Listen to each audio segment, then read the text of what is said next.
Hello, and welcome to Week 6 of Math Concepts, Probability and Statistics. Can you believe that we have only one more week to go? I am proud of you for sticking with this course. We have learned a lot so far. I hope that it has been rewarding for you as a student. We are going to skip ahead in the textbook again this week. Just as I explained in last week's video, this is not because the topics that we skipped are unimportant. It has to do with the fact that this is an introductory course, and there are only so many things that we can do in such a course. However, if you're planning to take a follow-up course in statistics, I encourage you to hang on to your textbook to use as a resource when you take that future course. The theme of this week's topics is studying the relationship between two quantitative variables. We will start off in topic 26 by looking at a number that is used to quantify how strongly two quantitative variables are related. This number is called the correlation coefficient.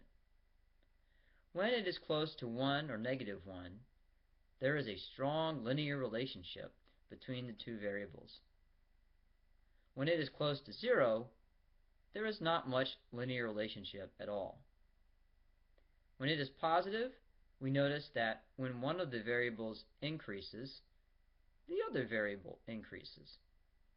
On the other hand, when the correlation coefficient is negative, we notice that when one of the variables increases, the other variable decreases.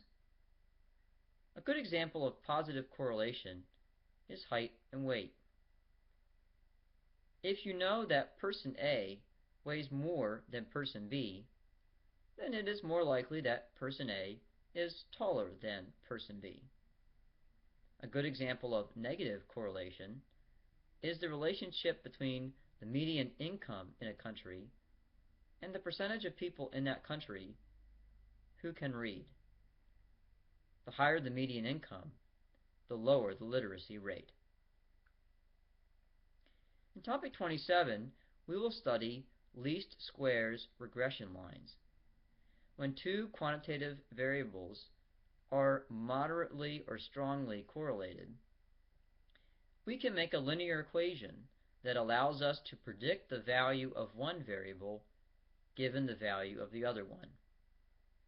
For instance, we can use a least squares regression line to predict the height of a person if we know that person's weight.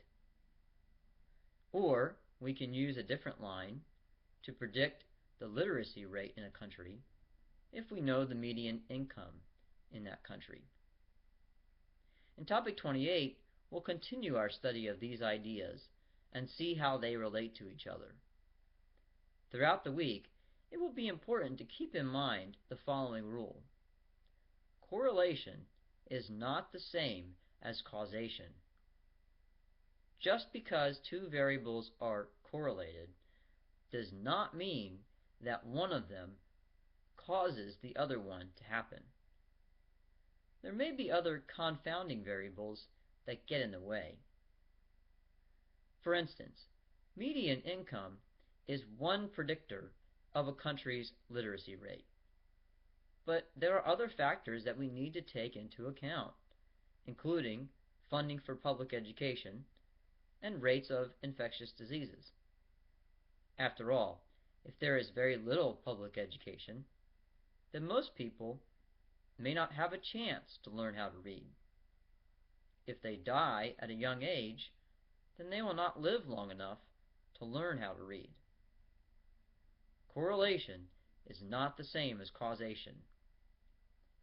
Correlation is not the same as causation. One more time, correlation is not the same as causation.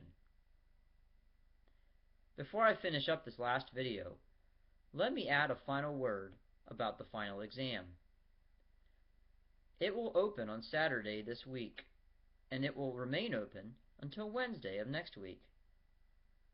As with the previous two exams, it will be given using remote proctor.